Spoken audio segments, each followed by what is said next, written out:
परमात्मा ने इंसान की मूर्ति बनाई, इंसान ने भगवान की मूर्ति बनाई। इंसान के अंदर से परमात्मा के पवित्र वाणी अवतरित हुई और सभी धर्मों के पवित्र ग्रंथ लिखे गए।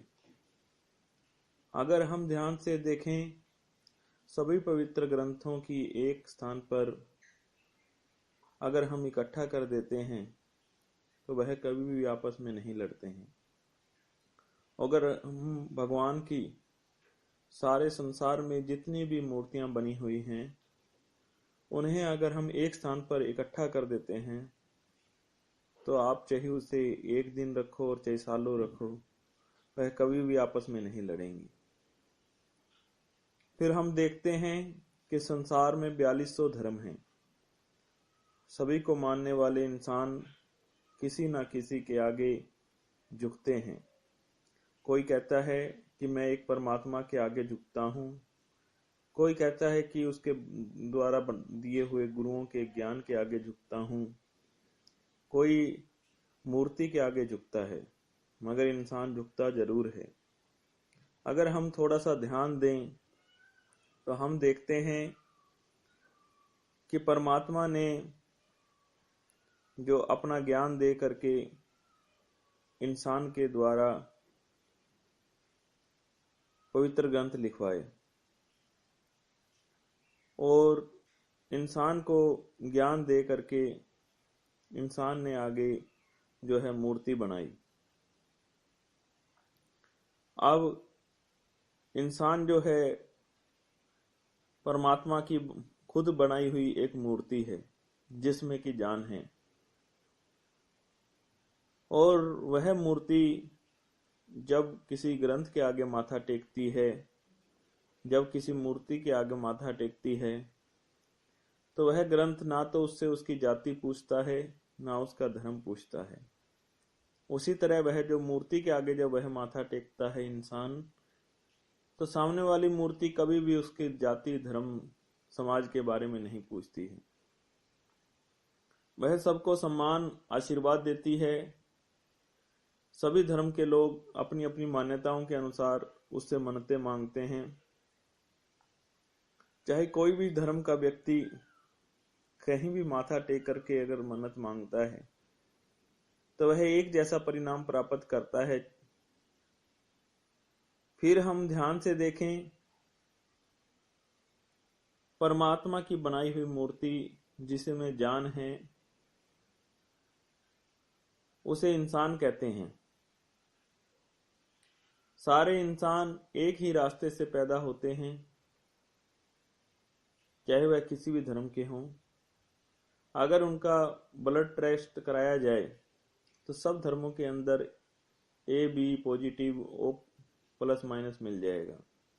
सब धर्मों का कोई ना कोई ब्लड ग्रुप है, किसी का अलग नहीं है। तो इसका मतलब कि परमात्मा ने इंसान को एक जैसा बनाया है। अगर धर्म की बात करें तो धर्म का अर्थ होता है धारण करना। हम देखते हैं लोग कहते हैं कि मैं हिंदू हूं। अगर हम हिंदू धर्म के नियमों को धारण करते हैं तो वह इंसान हिंदू बनता है। अगर कोई मुस्लिम धर्म के नियमों को धारण करता है तो नियम को धारण करने से वह मुस्लिम बनता है। अगर कोई सिख धर्म के नियमों को धारण करता है तो वह सिख बनता है। और अगर कोई ईसाई धर्म के नियमों को धारण करता है तो वह ईसाई बनता है। आज डर लगा हुआ है, हिंदू मुस्लिम ना हो जाए, मुस्लिम ईसाई ना हो जाए, सिख ईसाई ना बन जाए। हर एक धर्म को एक दूसरे धर्म से डर लगा हुआ है। हर एक धर्म अपने मानने वालों को कहता है कि तुम कभी मंदिर मत चले जाना, कोई कहता है कि तुम गुरुद्वारे मत चले जाना, कोई कहता है कि तुम मस्जिद मत चले जाना। सब धर्म एक दूसरे को रोक रहे हैं।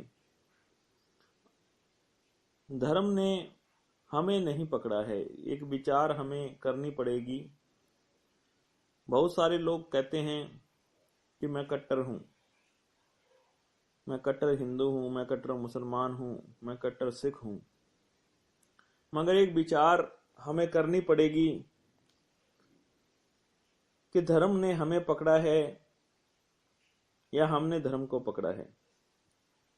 अगर धर्म ने हमें पकड़ा होता तो कोई भी इंसान पैदा होने के बाद धर्म परिवर्तन नहीं कर सकता था, क्योंकि उसे अगर धर्म ने पकड़ रखा होता। मगर आज आप देखोगे कि एक इंसान जब चाहे अपना धर्म परिवर्तन कर सकता है। इसका कारण है कि धर्म को हमने पकड़ा हुआ है। अगर हम खुली सोच से सोचें तो इसका मतलब है कि जाति धर्म समाज मेरे हैं, मैं इनका नहीं हूं। जो व्यक्ति अच्छी विचारधारा रखता है वह मानव धर्म को अपने जीवन में धारण करता है। अपने धर्म के नियमों को मानते हुए वह सब धर्मों को आदर सम्मान देता है। ऐसा इंसान सारी मानवता के लिए सुख शांति और समृद्धि चाहता है। मगर आज अगर हम अलग अलग धर्म के इंसानों को इकट्ठा कर दें तो आप देखोगे कि वह आपस में लड़ने लगते हैं। टीवी पर देखोगे तो टीवी पर लड़ रहे हैं। धर्म के मंदिर मस्जिद गुरुद्वारों के बाहर लड़ रहे हैं। जाति धर्म समाज के नाम पर दंगे हो रहे हैं। क्या हमारे जो अवतार थे उन्होंने यही हमें धर्म बना करके दिए थे? अगर हम थोड़ा सा पीछे चले जाएं तो देखें कि हमारे अवतारों ने जब धर्म को बनाया तो कितनी मेहनत की थी उन्होंने। किसी ने लिखा है कि दुनिया में तोड़ने वाले लाखों हैं, जोड़ने वाला कोई कोई है। जब मोहम्मद साहब इस्लाम का प्रचार करने के लिए एक कबीले में पहुंचे, उस कबीले के लोगों को पहले से ही उनके आने की खबर हो गई कि हजरत मोहम्मद साहब यहाँ पर इस्लाम का प्रचार करने के लिए आ रहे हैं। जैसे ही वह उस कबीले में प्रवेश किया तो वहां के नौजवान उनका विरोध करने लगे कि आपको इस कबीले में प्रचार करने की कोई जरूरत नहीं है। मगर फिर भी मोहम्मद साहब ने कबीले के सरदार से मिलना उचित समझा और हजरत मोहम्मद साहब उस कबीले के सरदार से जाकर के मिले, क्योंकि उसे भी पहले ही समझा दिया गया था गांव के लोगों द्वारा। तो उसने उनकी बातों पे कोई खास ध्यान नहीं दिया। जब मोहम्मद साहब वापस मिल करके आ रहे थे तो गांव के नौजवान और कुछ लोग मिल करके मोहम्मद साहब को गालियां बकने लगे और उनको पत्थर मारने लगे। अपनी जान बचाते हुए वह वहां से बाहर निकले। लोगों ने कहते हैं कि इतने पत्थर मारे उनको कि उनका जो लिबास था पूरा खून से भर गया। यहां तक कि उनके जूते में भी खून से लथपथ हो गए। मगर उन्होंने उनके बारे में एक शब्द भी ऐसा नहीं कहा कि परमात्मा इनको जो है इनके किए हुए की सजा दे। उन्होंने फिर भी उनके लिए दुआएं की और कहा कि इनको परमात्मा अच्छी बुद्धि बख्शिश करे। दूसरी तरफ हम देखते हैं कि गुरु नानक देव जी एक गांव में जाते हैं और वहां के लोग गुरु महाराज को पत्थर मारते हैं, लाठियां मारते हैं और गालियां बकते हैं। गुरु महाराज अपनी जान बचा करके उस गांव से बाहर निकलते हैं और बाहर निकल के उस गांव की तरफ देख करके कहते हैं कि तुम बसे रहो। और जब गुरु महाराज दूसरे गांव में जाते हैं तो वहां के लोग बड़ा स्वागत करते हैं। वहां गुरु महाराज महीनों सत्संग करते हैं, वहां पर ठहरते हैं। जब वहां से बाहर निकलते हैं उस गांव की तरफ देख करके कहते हैं कि तुम उजड़ जाओ। तब मर्दाना पूछता है कि गुरु महाराज इसका क्या मतलब है? तब गुरु महाराज कहते हैं कि अच्छे लोग जब उजड़ेंगे तो वह विश्व में जहां भी जाकर के बसेंगे वहां पे अच्छाई फैलाएंगे, और अगर बुरे लोग हैं तो वह अगर उजड़ जाते हैं तो वह जहां भी जाएंगे वहां पर बुराई फैलाएंगे।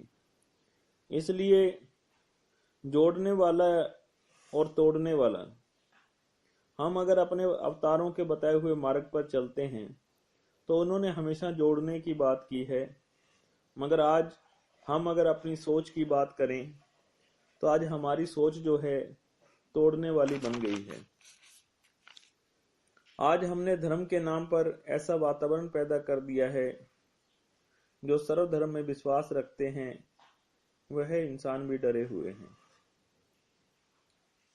एक बार इस्राइल में एक व्यक्ति ने गुरु नानक देव जी से पूछा कि मैं ईसाई बनूं या यहूदी बन जाऊं। तब गुरु नानक देव जी ने कहा कि हमें बनने की जरूरत नहीं है। परमात्मा ने हमें जिस धर्म में पैदा किया है हमें उसमें ही अच्छे नियमों को अपने जीवन में धारण करना चाहिए और अच्छे कर्म करने चाहिए। गुरु महाराज ने कहा कि परमात्मा की अदालत में कर्म का हिसाब होता है, धर्म से कोई हिसाब नहीं होता। प्रभ मिलने नु मन लोचदा, कर्म मिलावनहार। अब हम इसे एक उदाहरण से समझें कि अगर हम 2 बाल्टियों में पानी ले लें, एक में साफ पानी ले लें और एक में कीचड़ से भरा हुआ गंदा पानी ले लें। साफ पानी की बाल्टी में अगर हम 1 गिलास गंदे पानी की बाल्टी से पानी डाल दें तो सारा साफ पानी भी गंदा हो जाएगा। और अगर अच्छे पानी की बाल्टी से हम 1 गिलास पानी लेकर के गंदे पानी की बाल्टी में पानी डाल दें तो देखेंगे कि गंदा पानी गंदा ही रहता है।